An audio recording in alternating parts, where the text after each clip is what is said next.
Good morning, guys. So most of you saw our short from a couple of days ago of me and my boys riding and the trusty KTM 50 giving us some pretty serious issues at high RPM under load. So long story short, we got it back home, tested the stator, which was perfectly fine, put a fresh new plug in it, even cleaned the carb.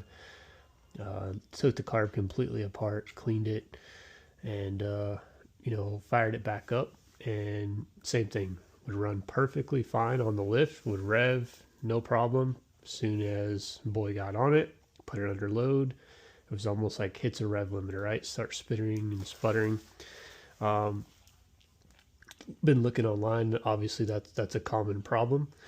What I noticed though, and I don't recommend this, but I jumped on this thing just for a second, and if I leaned forward, right, it would run perfectly fine under load. It would rev out, and it was great. But if I leaned back, it would have the issue. And the same for my son. If he would set back here, it would run like crap. But if he leaned forward, it would be good. So I was like, okay, so that's interesting. So what we did, right, after we checked all this and it was still running that way, I was like, I'm just curious. Let's take the seat off and let's pull it off. And I was like, let's stand up on it. Let's give it give it gas, and let's see what it does. So it goes, runs amazing, flawless. Put the seat back on, put it back on it, runs like crap again. I was like, okay, there's something going on here. So long story short, what we found out is when this seat was on and when he was setting down on it, right, which typically I try to get him to set further up, but for whatever reason he sets back here. Well, when he was setting here, right, it was closing off the air essentially to the airbox. And what it was doing is the seat cover had some extra material that was folded over here.